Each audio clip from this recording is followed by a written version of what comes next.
کہ جس وقت یوم خلاص آ جائے گا، وقوع پذیر ہو جائے گا، یوم خلاص کہتے ہیں کہ جس دن ظہور ہوگا، کامیابی ہو جائے گی، اور پھر اس کے بعد جب دولت کریمہ جو ہے وہ قائم ہو جائے گی.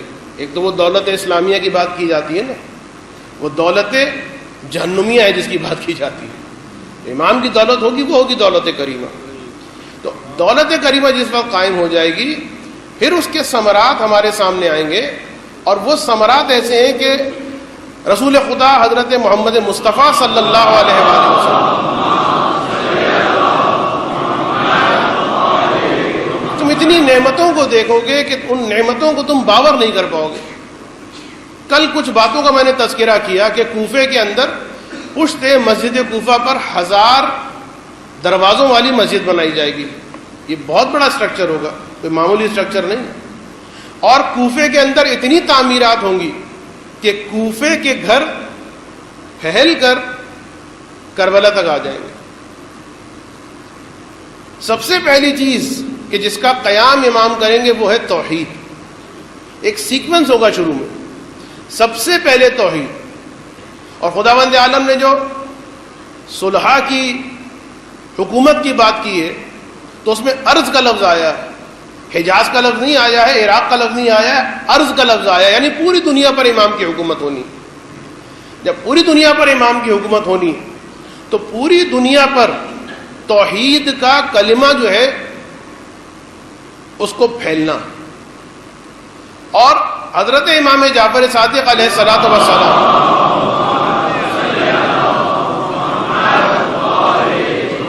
کہ ہمارا قائم جب قیام کرے گا تو تم دنیا میں کوئی ایسی جگہ نہ دیکھو گے کہ جہاں پر اللہ کی وحدانیت کی گواہی، رسول کی رسالت کی گواہی، اور پھر وصی رسول کی وصایت کی گواہی. ایسی جگہ تمہیں نہیں ملے گی کہ جہاں پر توحید کو ماننے والے نہ رہتے ہوں. پوری دنیا میں سب سے پہلا پرپس، سب سے پہلا ہدف جو مولا کا ہوگا وہ کیا ہوگا؟ کہ توحید پوری دنیا میں پھیل جائے.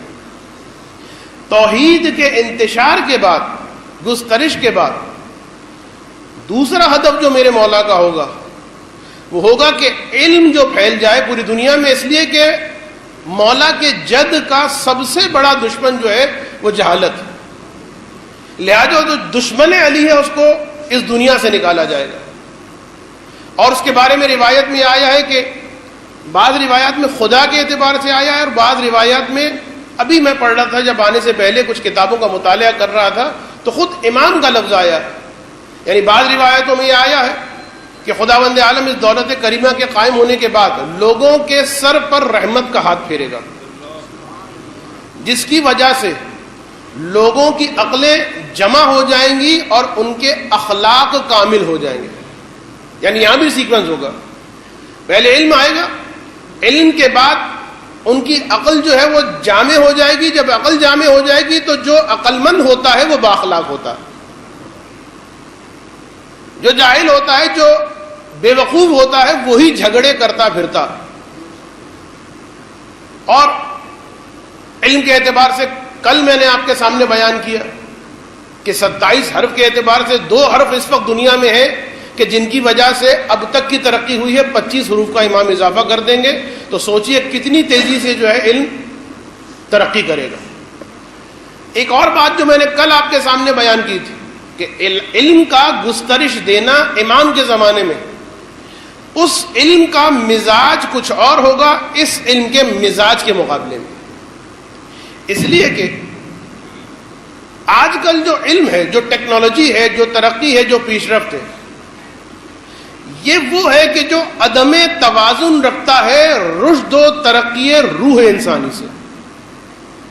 یعنی علم میں ترقی ہو رہی ہے، یہ فقط اور فقط جسمانی ضرورتوں کو پورا کرتا ہے، لیکن روحانی اور مانوی ضرورتوں کو یہ علم پورا نہیں کر رہا. لہذا اس کی وجہ سے یہ جو ڈس بیلنس ہو گیا ہے معاملہ، اور یہ فاصلہ بڑھتا جا رہا ہے کہ علم صرف جسمانی آسائشوں کے لیے ترقی کر رہا ہے، ٹیکنالوجی آ رہی ہے، گیجٹس بن رہے ہیں، پیش رفت ہو رہی ہے، لیکن روحانی اقدار کے اعتبار سے علم کیا کر رہا ہے اس کے بارے میں کچھ نہیں. میں ایک جملہ کہتا ہوں، دیکھیے ہمارے جو کالجز، یونیورسٹیز اور اسکول ہیں وہ مراکز تعلیم ہیں، مراکز تعلیم و تربیت نہیں، اس لیے کہ وہاں پر صرف تعلیم دی جاتی ہے، تربیت نہیں ہوتی وہاں پر. بلکہ بہت معذرت کے ساتھ جو بچے اسکول میں نہیں جاتے، میں نہیں کہہ رہا کہ اپنے بچوں کو اسکول میں نہ ڈالیے، کل کو مجھ پر کاندھے پر بندوق رکھ کے جو ہے کوئی یہی باتیں نہ کہنا شروع کر دے. آج کل کے ماحول میں جو علم ہے وہ روحانی اقدار کو بلند نہیں کر رہا، ایسا علم نہیں ہے. اور یہ میں نہیں کہہ رہا، ایک یورپی مفکر نے یہ بات کی اور اس نے باقاعدہ یہ نتیجہ نکالا ہے کہ ہمارے معاشرے میں جو فساد بڑھتا جا رہا ہے، یورپی مفکر، کہ جب یورپین مفکر کی بات کی جاتی ہے تو سب کو سمجھ میں آ جاتی ہے، جب کسی مجتہد کی بات کی جاتی ہے کسی کو سمجھ میں نہیں آتی، سمجھ میں آ رہی ہوتی ہے لیکن بے اعتنائی ہوتی ہے. تو وہ یورپی مفکر بھی یہ کہتا کہ آج کا جو ہمارے معاشرے کا فساد ہے اس کی بڑی وجہ یہ ہے کہ علم صرف جسمانی ضرورتوں کو پورا کر رہا ہے، جسمانی آسائشوں کی خدمت کر رہا ہے، لیکن روح کی جو ضرورت ہے، روح کی جو آسائش، اس کی جانب علم کی توجہ نہیں. تو پھر امام یا خدا روایت کے اعتبار سے جو اختلاف، دست رحمت پھیرا جائے گا، عقلیں کامل ہو جائیں گی، اور جب عقلیں کامل ہوں گی تو پھر روایت میں یہ آیا کہ ایک معمولی عورت اپنے گھر میں بیٹھ کر فتویٰ دے گی، اس کا علم اتنا زیادہ بڑھ جائے گا. اور دیکھیے جب توحید صحیح مفہوم کے ساتھ، جب علم صحیح توازن کے ساتھ معاشرے کے اندر آئے گا تو پھر ایک اور ثمرہ ملے گا، ایک اور رزلٹ ملے گا، ایک اور فروٹ ملے گا کہ جب توحید اپنے صحیح مفہوم میں، پھر کہہ رہا ہوں وہ والی توحید نہیں کہ اللہ اکبر اور ذبح کر دیا کسی مسلمان کو، اس کی بات نہیں کر رہا، وہ تو اگینسٹ توحید، وہ تو ہے ہی نہیں اسلام. توحید اپنے صحیح مفہوم کے ساتھ اور علم اپنے صحیح توازن کے ساتھ معاشرے میں پھیلے گا تو خود بخود ایک چیز آئے گی کہ جس کو کہا جاتا ہے عدالت، جس کو کہا جاتا ہے انصاف. روایت میں بڑا عجیب جملہ کہ وہ تو آپ نے کئی مرتبہ سنا ہوگا، یملأ الارض عدلا و انصافا، غالباً روایت میرے ذہن سے نکل رہی ہے کہ زمین خدا جو ہے وہ عدل و انصاف سے اس طرح سے پر ہو جائے گی کہ جس طرح سے اس سے پہلے ظلم اور جور سے پر ہوئی تھی. یملأ الارض قسطا و عدلا کما ملئت ظلما و جورا. تو جو زمین خدا ہے اس طریقے سے عدل و انصاف سے پر ہو جائے گی. تو یہ جو عدل و انصاف، اس کے بارے میں روایت کا جملہ بڑا عجیب کہ ایسا عدل و انصاف ہوگا امام کے زمانے میں کہ لوگوں کے گھر میں جس طرح گرمیاں اور سردیاں آتی ہیں ایسے انصاف لوگوں کے گھر میں آئے گا. لوگ محسوس کریں گے انصاف کو، لوگ محسوس کریں گے عدالت کو. اور جب عدل و انصاف آ جائے گا اب پھر رفاعی کام کہ کثرت کے ساتھ امام عطا کریں گے. رسول فرماتے ہیں کہ اتنا زیادہ اس زمانے میں امام عطا کریں گے کہ پھر تم یہ حالت دیکھو گے کہ لوگ اس وقت تو فقیر ڈھونڈتے پھرتے ہیں نا لوگوں کو، لوگ خمس اور زکوٰۃ کا مال لے کر ڈھونڈ رہے ہوں گے کسی مستحق کو کہ مستحق مل جائے اور ہم اسے دے دیں. لیکن خوشحالی اتنی زیادہ ہوگی کہ کوئی مستحق ملے گا ہی نہیں. آپ سوال یہ کریں گے کہ پھر ہوگا کیا بھائی؟ ہوگا یہ کہ جس طریقے سے بعض زمانوں میں شیعوں کی پریشانی کے وقت، جیسا کہ متوکل ملعون کے زمانے میں جو شدید حالات پیدا ہوئے تھے، تو اس موقع پر امام نے خمس کو بعض چیزوں سے اٹھا لیا تھا، جسے کہا جاتا ہے، یہ بھی ذہن میں رکھیے گا، صوتی حالت میں نہ سنیے گا ان روایات کو، کیونکہ 2-3 موقعوں پر ائمہ علیہ السلام نے شیعوں کی سہولت کے لیے، اس لیے کہ بہت سختی تو خمس کو بعض زمانوں تک، لمیٹڈ پیریڈ تک اور بعض چیزوں سے اٹھا لیا کہ تم پر خمس نہیں ہے، خمس ہم تمہیں معاف کرتے ہیں، اس لیے کہ امام اس بات کے قادر ہیں. اب وہ لوگ کہ جو مرجعیت کے خلاف کتابیں لکھتے ہیں وہ انہی روایات انہی نصوص حل کو لے کر آ جاتے ہیں اور کہتے ہیں دیکھیے امام نے تو خمس معاف کر دیا تھا، فلاں امام نے معاف کر دیا تھا، دیکھیے مجتہد کیا کہتا ہے کہ خمس دینا. تو اس طریقے سے دھوکہ دیا جاتا ہے. تو اس زمانے میں نصوص حل اس لیے آئی تھی کیونکہ شیعوں کی حالت بہت خراب تھی. اور پاسبل، اب میں احتمال دے رہا ہوں کہ جب ایسی سچویشن آئے تو میں پاسبل امام یہاں پر نصوص حل جاری کر دیں، میں پاسبل امام کہیں کہ اب خمسی نہیں ہے، کوئی مستحق نہیں ہے، کوئی فقیر نہیں ہے، میں خمس معاف کرتا ہوں.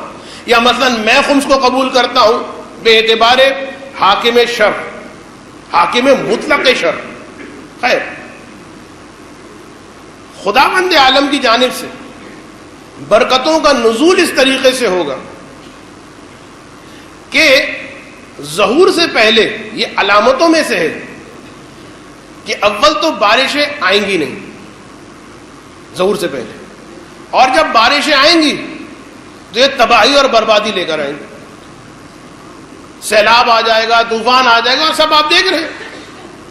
4 دن بارش ہوتی ہے، مصیبت اور پریشانی آ جاتی ہے، فصلیں تباہ ہو جاتی ہیں.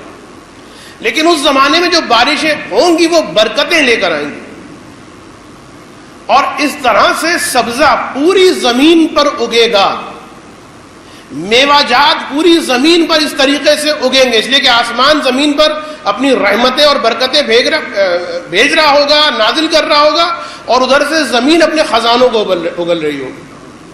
تو اتنی کثرت سے اتنی زیادہ سبزہ اس پوری دنیا پر چھا جائے گا کہ پھر روایات میں ملتا ہے کہ تم اس زمین کو آج کی زمین کے مقابلے بالکل بدلا ہوا دیکھو گے، کوئی اور زمین ہوگی، کوئی نئی زمین ہوگی، ٹوٹلی چینج ہو جائے گی سبزے کے اعتبار سے. حتیٰ یہاں تک آیا ہے کہ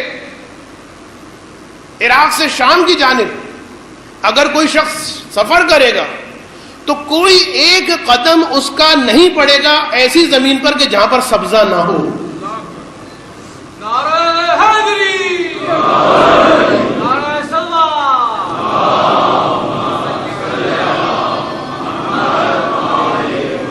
اب میں کس طریقے سے کروں؟ یہ ڈائریکشن ہی ایسی عجیب و غریب ہے. پہلے تو میں کہتا بھائی آگے آ جائیں، اب ان کو کیا کہوں کہ ادھر چلے جائیں، کوئی ادھر دیکھے گا، کوئی ادھر دیکھے گا، وہاں پر سلام پھر دیا جائے گا، درود پڑھتے محمد و آل محمد پر.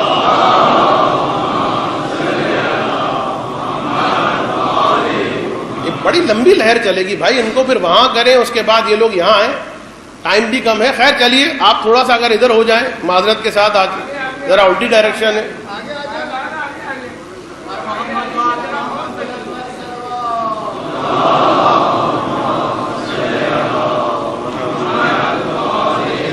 ایک مرتبہ اور درود پڑھتے ہیں محمد و آل محمد کو.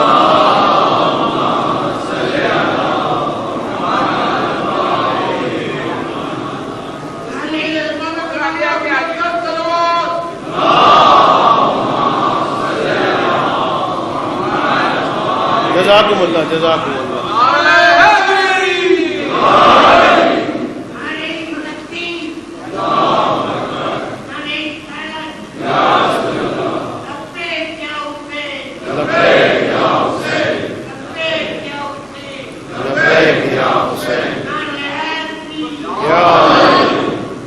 تو بہرحال میں عرض کر رہا تھا کہ زمین وہ نہ رہے گی کہ جو آج کل ہے، ٹوٹلی چینج ہو جائے گی. اور پھر اس کے بعد اس دولت کریمہ کے اندر جو امن و امان ہوگا کہ لوگوں کے دل سے ایک دوسرے کے خلاف نفرت، کینہ، حسد بالکل ختم ہو جائے گا. اخلاق کے بارے میں تو میں نے بتا دیا نا، اس کا نتیجہ یہ ہوگا. اور یہاں تک بیان کیا جاتا ہے کہ حتیٰ جانور جو ہیں ان کی آپس کی جو وحشیانہ مسائل ہیں، جو ایک دوسرے کے پیچھے لگے رہتے ہیں، کھاتے ہیں، وہ مسئلہ حل ہو جائے. حتیٰ جنگلی درندے جانور جو انسان کے ساتھ درندگی کا رویہ برتتے ہیں وہ ختم ہو جائے. روایت کے اندر جملہ ہی آیا کہ بچے سانپ اور بچھو سے کھیلیں گے. بچے سانپ اور بچھو سے کھیلیں. تو آپ نے سنا ہوگا نا کہ گائے اور مثلا شیر جو ایک جگہ پانی پئیں گے، بچے سانپ اور بچھو سے کھیلیں گے، لیکن نہ سانپ ان کو ڈسے گا اور نہ بچھو ان کو ڈسے گا. اور اسی طریقے سے ایک بہت اہم چیز کہ جو روایت میں بہت زیادہ ملا کہ امام انفراسٹرکچر کو بہت زیادہ اس پر فوکس کریں گے, اس پر توجہ دیں گے. سڑکوں کو کثرت کے ساتھ بنایا جائے گا اور ایک ایک سڑک جو ہے وہ تقریباً 60 ذرا کے برابر کر دی جائے گی. بہت چوڑی سڑکیں, یعنی یہ آپ کے لیے شاید عجیب ہو لیکن روایتوں میں بہت آیا کہ امام جو انفراسٹرکچر کے اوپر بہت توجہ دیں گے. سڑکیں بنائیں گے, پل بنائیں گے, اور گھروں کے لیے یہ حکم ہوگا کہ گھروں کے وہ کھڑکیاں جو سڑک کی جانب مشرف ہوتی ہیں یعنی سڑک کی جانب کھلتی ہیں ان کھڑکیوں کو بند کر دیا جائے گا. گھروں کے وہ پرنالے اور میزاب جو سڑکوں کے اوپر بہتے ہیں ان کو بند کروا دیا جائے گا. یہ امام کا خاص آرڈر ہوگا. سڑکوں کے درمیان حتیٰ اگر کوئی مسجد ہوگی, رکاوٹ بن رہی ہوگی, اس مسجد کو توڑ دیا جائے گا. ایک خاص جو نقل و حمل کا طریقہ ہوتا ہے اس کے اوپر بہت زیادہ فوکس ہوگا. اپنے چاہنے والوں کے لیے ایک خاص قوت جو ہے مومن کو ملے گی, اس لیے کہ ویسے بھی 313 جو افراد جن میں انبیاء بھی ہیں, اصحاب کہف بھی ہیں, اوصیاء انبیاء بھی ہیں, وہ تو خاص اصحاب, اور جن کے بارے میں بعض لوگوں کو میں بیان کر دوں کہ وہ جو بعض کتابوں کے اندر 313 افراد کے نام لکھے ہوتے ہیں تو بعض مومنین ان ناموں کے اندر اپنا نام ڈھونڈتے ہیں کہ شاید میرا نام ہو, شاید میرا نام ہو. نہیں, یہ 313 افراد وہ ہیں کہ جو ہراول دستہ ہوں گے امام, جو 1 گھنٹے کے اندر اندر جو امام کی آ کر بیعت کریں گے. اور یہ وہ لوگ ہوں گے جن کے اندر اصحاب کہف جیسے افراد ہیں, انبیاء جیسے افراد ہیں, اس لیے کہ جناب عیسیٰ جب آئیں گے تو یہ فرمائیں گے یبن رسول اللہ, مجھے آپ کا وزیر بنا کے بھیجا گیا ہے, آپ کا حاکم بنا کے نہیں بھیجا گیا. پہلے اسٹیٹمنٹ دے دیں کہ میں آپ کا وزیر بن کے آیا ہوں, میں آپ کا حاکم اور امیر بن کے نہیں آیا ہوں.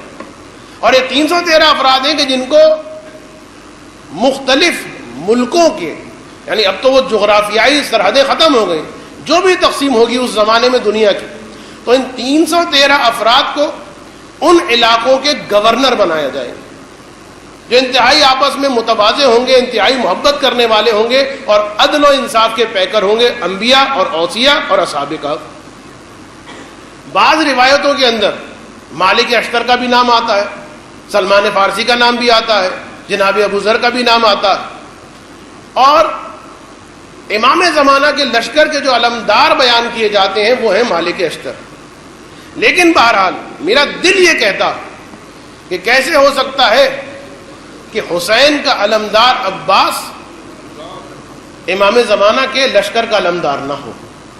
میرا دل یہ کہتا, روایت میں کوئی صراحت نہیں آئی, لیکن بہرحال اپنے شیعوں کے اندر اتنی زیادہ قوت ان کے اندر آ جائے کہ مثلا شیعوں کے بارے میں ملتا, اچھا یہ کوئی موبائل کی بات نہیں ہو رہی. ایک تو یہ ہے نا کہ اس زمانے میں مثلا مشرق سے بیٹھا ہوا آدمی مغرب والے آدمی سے بات کرے گا, اس کو عمل کیا جاتا ہے موبائل کے اوپر, ان چیزوں کے اوپر نہیں. یہاں پر باقاعدہ ہے کہ کیونکہ موبائل جب آ گیا تو اس کے اندر تو کوئی لمٹ نہیں ہے نا, کوئی حد نہیں ہے, کوئی مائلیج نہیں ہے کہ اتنے مائلیج پر اتنے مائلیج پر. یہ تو بہرحال رومنگ پر بھی چلا جاتا ہے اور نہ معلوم کہاں کہاں آپ کسی سے کہیں پر بھی بات کر سکتے ہیں. لیکن فرمایا کہ جو ہمارے شیعہ ہوں گے, اب یہ بات شیعوں کے لیے, کچھ چیزیں ایسی ہوں گی اس زمانے میں کہ جو صرف اور صرف شیعوں کے لیے ہوں گی, دوسروں کے لیے نہیں ہوں گی, خصوصیت کے ساتھ شیعوں کے لیے ہوں گی. جس طریقے سے بہت ساری چیزیں جو ہیں وہ مخصوص ہوں گی, عراق کے ساتھ کسی اور ملک کے ساتھ مخصوص نہیں ہوں گی, جو کل میں نے آپ کو بتا دی. تو جو شیعوں کے ساتھ چیزیں مخصوص ہوں گی ان میں سے ایک چیز یہ کہ اول تو وہ مشیر بنیں گے, ان 313 افراد کے اہم پوسٹ پر شیعوں کو بٹھایا جائے گا.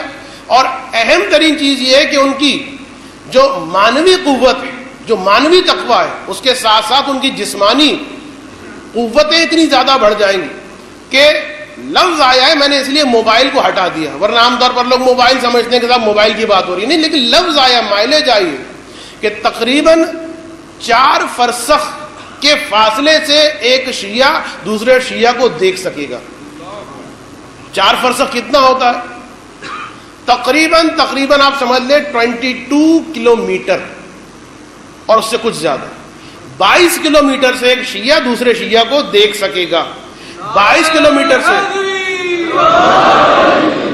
22 کلومیٹر سے ایک شیعہ دوسرے شیعہ کی بات سن سکے گا، اور آپس میں انسیت اتنی زیادہ ہوگی، نفرت نکل چکی ہوگی، کجی نکل چکی ہوگی، انسیت اتنی زیادہ ہوگی ان کے درمیان کہ جو بعض کتابوں کے اندر مومن کی نشانیوں میں سے بیان کیا گیا، لیکن بہرحال اس پر تو میں تاکید نہیں کرتا ہوں، لیکن اس زمانے دولت کریمہ کے اعتبار سے صرف بتا رہا ہوں کہ اتنی زیادہ محبت ہوگی ایک دوسرے سے، ایک دوسرے پر اتنا اعتماد ہوگا کہ اگر اس کو سن کے ابھی کوئی عمل نہ کرے، اس لیے کہ ایسا ہو کہ مجھ پر مشکل نہ آ جائے، کہ ایک مومن دوسرے مومن کی جیب میں ہاتھ ڈالے گا، جتنی ضرورت ہوگی پیسہ نکال دے گا، یہ عجیب جملہ ہے، اور دوسرا مومن جس کی جیب سے پیسہ نکالا گیا گویا ایسے کہ مکھی تک اس کے کان پر، کوئی اسے فرق نہیں پڑے گا، کوئی اسے فکر نہیں ہوگی، ٹھیک ہے اور لے لو، کوئی پرواہ نہیں ہوگی۔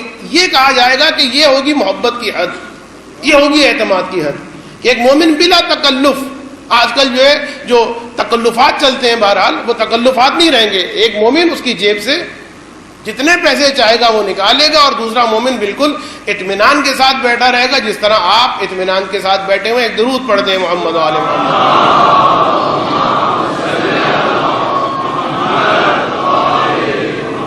اور پھر جیسا کہ میں نے بیان کیا، علم ترقی کرے گا، تو جناب ذوالقرنین کو خداوند عالم کی طرف سے 2 بادل دیے گئے تھے۔ اچھا، آپشن کی گئی تھی کہ بھئی ان میں سے کون سا بادل تم نے لینا۔ ایک بادل تو وہ تھا کہ جو بہت نرم و ملائم سے مراد یعنی بالکل خاموش سا تھا، صرف پرواز کرتا تھا۔ دوسرا بادل جو تھا وہ بڑا خطرناک قسم کا، بجلیاں کڑکڑانے والا اور چمکنے والا اور دمکنے والا۔ تو جناب ذوالقرنین نے وہ جو خاموش سا بادل تھا وہ اختیار کیا کہ بھئی یہ بادل جو ہے میں لے لیتا ہوں، اس لیے کہ اس پر بیٹھ کے پرواز کرنی ہے اور اس پر بیٹھ کے سفر کرنا ہے۔ مثلا جناب سلیمان نبی کے بارے میں یہ چیز آپ نے سنی ہوگی۔ تو پھر اس وقت روایت کے اندر آیا ہے کہ اگر ذوالقرنین وہ دوسرا والا، جسے میں لفظ کہوں کہ جلالی بادل، دوسرا والا بادل اگر اختیار کرنا بھی چاہتے تو خدا ان کو نہ دیتا، اس لیے کہ یہ بادل جو ہے ہمارے قائم کے لیے خدا نے مخصوص رکھا۔ اور پھر اور مزید علم کی ترقی ہوگی۔ میں نے بتایا نا کہ میرے پاس نہ الفاظ ہیں، اس لیے کہ آپ نے وہ جناب علی بن جعفر والی روایت تو سن ہی لی کہ جس میں 7ویں امام نے فرمایا کہ میں تمہیں بتاؤں تمہاری عقل سمجھ نہیں سکتی، میں تمہیں سمجھاؤں تمہارے ذہن اس کو اٹھا نہیں سکتے۔ اتنی ترقی ہوگی علم کی کہ پھر جو دوسرے سیارے ہیں وہاں سے تعلقات شروع ہو جائیں گے، وہاں سے گفتگو شروع ہو جائے گی، وہاں سے رابطہ شروع ہو جائے گا۔ اور پھر اب ایک بات میں صرف کہہ دوں جو کل بتانے سے میں رہ گیا تھا، کہ سیارگان کی فتح ہوگی، مختلف سیارے جو ہیں وہ امام کے قبضہ قدرت میں آئیں گے۔ اور پھر جو کل میں بات آپ کو بیان کرنا چاہتا تھا وہ تھی اہم بات۔ ایک بات تو یہ کہ کل میں نے اشارہ کیا تھا کہ بعض مومنین شاید یہ شکایت کریں کہ آپ جو اتنا اچھا دور ہمیں دکھا رہے ہیں فائدہ کیا ہے، اس لیے کہ ہم تو بہرحال اس وقت رہیں نہ رہیں، جو مومنین اس زمانے میں ہوں گے وہی مزے اٹھائیں گے، ہم تو بہرحال یہ پریشانیاں دیکھ کر کبھی سی این جی ختم ہو گیا، کبھی مثلا پانی ختم ہو گیا، کبھی بجلی ختم ہو گئی، کبھی کچھ ہو گیا، ہم تو اسی پریشانی میں چلے جائیں گے۔ تو ایک طریقہ ہے، اور اگر واقعاً کوئی چاہتا ہے تو طریقہ ہے، اور کم سے کم زندگی میں ایک مرتبہ تو اس پر عمل کر لیجئے۔ آپ اتنے سارے اپنی جو ہیں اپوائنٹمنٹس لکھتے ہیں، اپنے کاموں کا ٹائم ٹیبل اور شیڈیول وغیرہ بناتے ہیں، یہ میری آپ سے درخواست ہے کہ ایک مرتبہ آپ بیٹھ کر اس کو کیلکولیٹ کر لیں کہ کتنے دن مجھے یہ کام کرنا ہوگا۔ مثلا کل صبح سے اگر میں یہ کام شروع کروں تو اب کون سی صبح تک یہ کام مجھے کرنا، اور وہ کیا ہے؟ دعائے عہد۔ دعائے عہد وہ ہے کہ جس میں ایک جملہ ہی آیا کہ پروردگارہ مجھے امام کی نصرت کرنے والوں میں سے بنا، اور اگر مجھے موت آ جائے کہ جو تیری طرف سے حتمی چیز ہے، تو پھر جس وقت امام کا ظہور ہو تو مجھے اس طریقے سے اٹھا کہ میرے ہاتھوں میں تلوار ہو اور امام کی نصرت کے لیے جا رہا ہوں۔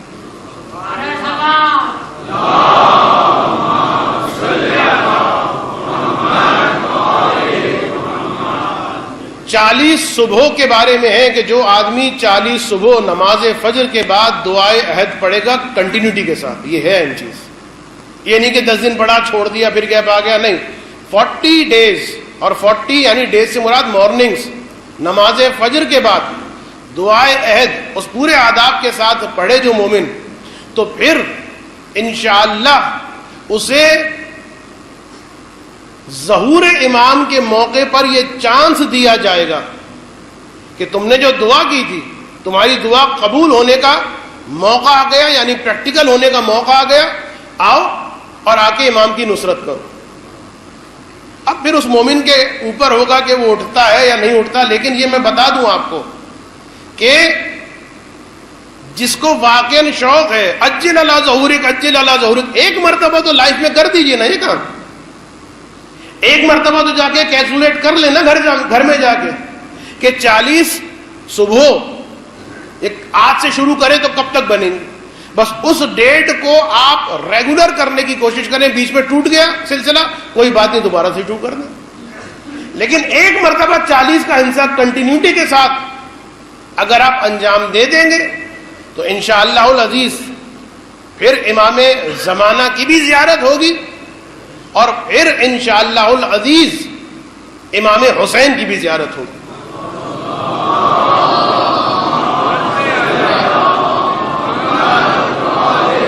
میں تقریباً اختتام پر آ گیا، اس لیے کہ یہ جو میں نے دعائے عہد کی بات کی، یہ ہمارا ایک اہم عقیدہ ہے جسے کہا جاتا ہے عقیدہ رجعت. رجعت اگرچہ کہ مجھے کل ہی سے پڑھنا چاہیے تھا، لیکن کل میرے پاس وقت نہیں تھا اور جو میں رجت پہ پڑھنا چاہتا تھا وہ نہ پڑھ سکا.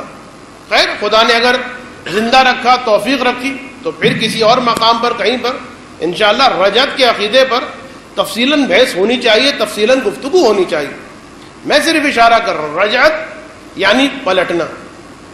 رجعت یہ ریکارنیشن نہیں ہے جو ہندوؤں کے اندر تناسخ ارواح کا ایک نظریہ ہے کہ روح جو ہے مثلا وہ کسی اور جسم میں چلی جاتی ہے، انسان دوسرا جنم لیتا ہے. نو، رجعت کیا ہے؟ اسی جسم کے اندر وہی روح دوبارہ آئے گی اور وہی جسم جو ہے دوبارہ زندہ ہوگا، اور وہ جسم اپنی اس روح کے ساتھ امام کی نصرت کرے گا. اور رجعت میں یہ ہمیں ملتا کہ پھر سب سے پہلے جو شخصیت آئے گی ائمہ میں سے امیر المومنین کی بھی نہیں آئے گی. سب سے پہلی شخصیت رجب میں جو آئے گی وہ امام حسین کی آئے گی. اور امام حسین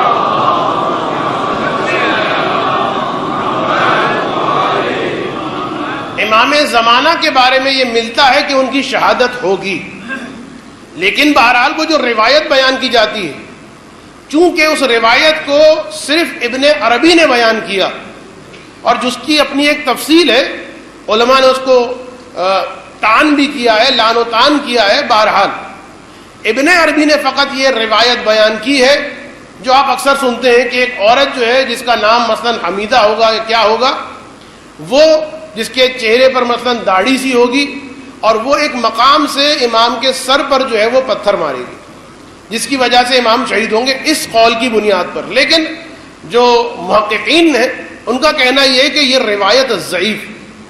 لیکن بہر امام کی شہادت جس انداز میں بھی ہو، پھر امام کو غسل جو دیں گے، دفن جو کریں گے، تکفین جو کریں گے، اس لیے کہ معصوم کو معصوم کے علاوہ نہ کوئی غسل دے سکتا ہے، نہ اس کی تدفین اور تکفین کر سکتا.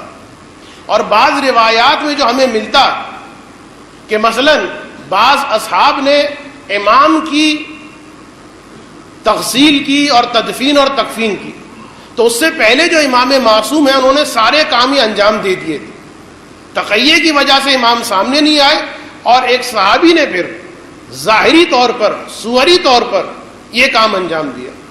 تو امام کی جب بھی شہادت ہوگی، امام حسین تغسیل اور تکفین کریں گے، اور امام حسین کی پھر عمر اتنی طولانی ہوگی کہ روایات میں آیا کہ امام حسین علیہ السلام کی جو آنکھوں کی بھویں یہ سفید ہو جائیں گی اور اتنی نیچے آ جائیں گی کہ اب جب امام کو دیکھنا ہوتا ہوگا تو امام ان بھووں کو اٹھائیں گے. اتنی طولانی عمر ہو جائے گی امام حسین کی.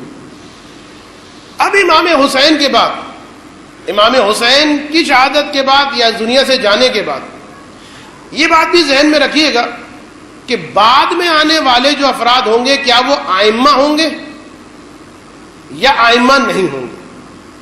بعض چیزیں لوگوں کے ذہن میں ہیں کہ جن چیزوں کو لوگوں نے اپنے ذہن میں بالکل عقیدے کی طرح بنا لیا ہے روایتیں کہ امام کے بعد یہ تو بہت کثرت سے ہے کہ امام حسین آئیں گے.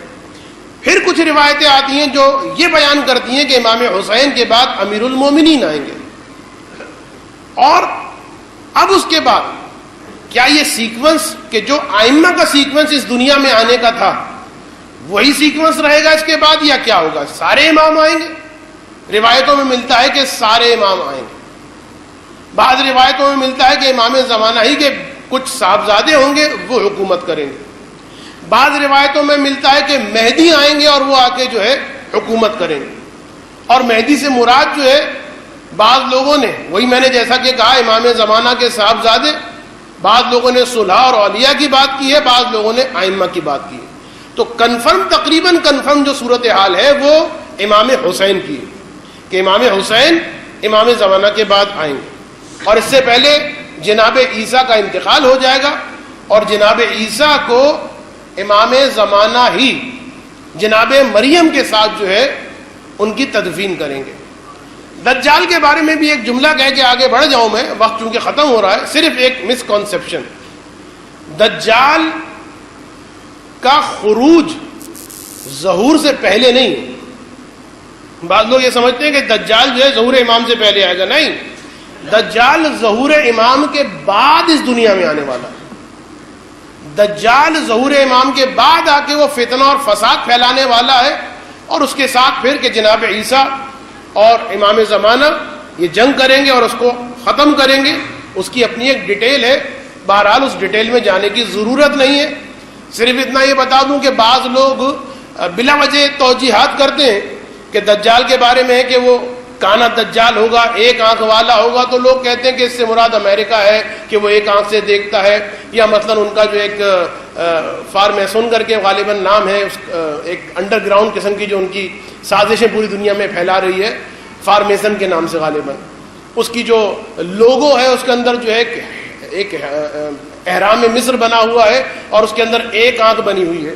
تو غالباً یہ جو ہے کانا دجال جو ہے وہ امریکہ ہے، اور اس سے مراد یہ ہے، اس سے مراد اس کا جو گدھا ہے، اس سے مراد جو ہے اس کی خلائی شٹل ہے، اور یہ اور وہ پاسبلٹی کے اعتبار سے کہا جا سکتا ہے.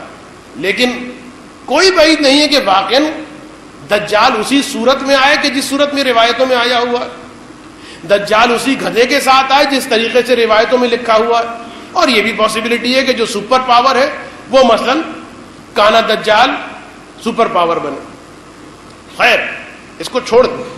جس طریقے سے تلوار کے بارے میں کہ امام جو ہے تلوار سے ظہور کریں گے، خروج کریں گے، تو لوگ سوال کرتے ہیں کہ تلوار سے جب خروج کریں گے تو مولا کس طرح سے اس جدید اسلحے سے لڑیں گے؟ تو دو تین باتیں کی جاتی ہیں کہ صاحب تلوار سے مراد یہ بھی ہو سکتی ہے کہ جس طریقے سے بعض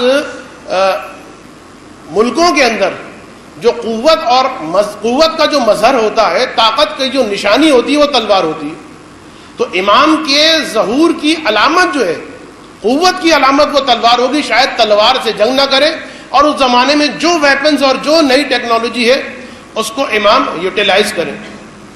یا مثلا بعض لوگ یہ کہتے ہیں کہ تلوار اس لیے کہا گیا ہے کہ شمشیر کے ساتھ خروج کرے گا قائم آل محمد، کیونکہ اب تک جتنے بھی ائمہ آئے ہیں وہ تقیہ کی حالت میں آئے ہیں سوائے ایک دو کے.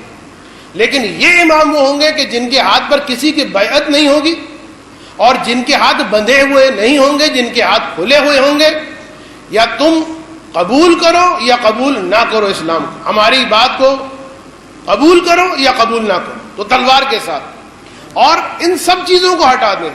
بہت زیادہ پاسبلٹی اس بات کی ہے کہ شاید انسان اس جنگ کی وجہ سے کہ جو جنگ قرقیسہ ہے کہ جسے یہودی آرماگڈون کہتے ہیں، اور جسے تھرڈ ورلڈ وار بھی کہا جاتا ہے، اس لیے کہ روایت میں آیا کہ ظہور ہوگا اس وقت کہ اس سے پہلے دنیا والے ایک بہت بڑی جنگ میں مشغول ہوں گے اور ایک بہت بڑی جنگ ہوگی. تو ہو سکتا ہے اس بڑے ڈیزاسٹر کی وجہ سے انسان جو ہے دوبارہ غاروں کے ایج میں چلا جائے اور یہ جو ٹیکنالوجی ہے، یہ جو ہتھیار ہے، یہ ختم ہو جائیں. معذرت کے ساتھ میں مثال دے رہا ہوں، جس طریقے سے توانائی نہ ہونے کی وجہ سے اس وقت فیصل آباد کے اندر، بعض شہروں کے اندر مثلا وہ گدھے جو ہیں دوبارہ سے آ گئے ہیں، وہ ٹیکسٹائل مل کے اندر جو ہے وہ کھڈیاں دوبارہ سے چلنا شروع ہو گئی ہیں، وہ کھانے جو ہیں وہ بجائے تیل اور گیس کی لکڑیوں سے بنائے جا رہے ہیں. تو ہو سکتا ہے ایک بڑے ڈیزاسٹر کے بعد توانائی ختم ہو جائے، ہتھیار ہوں لیکن ہتھیار کو یوز کرنے والی کوئی انرجی موجود نہ ہو. ایک احتمال. تو ہو سکتا ہے کہ جنگ ہو اور اسی تلوار کے ذریعے سے ہو کہ جس کے بارے میں روایت میں آیا. تو خیر بہرحال باتیں میں نے کہا کہ رجعت کی بہت طولانی ہے، بہت تفصیلی ہے.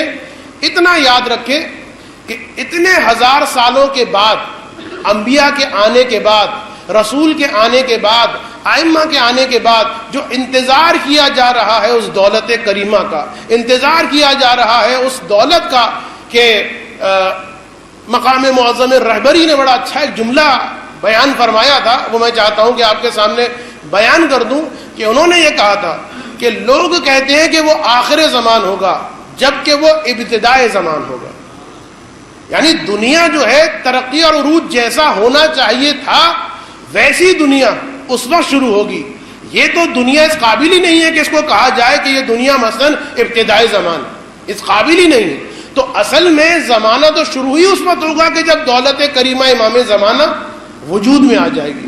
تو بہرحال اس اعتبار سے بھی دیکھا جائے اور اس اعتبار سے بھی کہ اتنے ہزار سالوں کے بعد وہ دولت کریمہ اس کا قیام ہو اور کچھ عرصے کے بعد ختم ہو جائے، تو بس صرف ذہن میں یہ رکھیے کہ رجت ہوگی.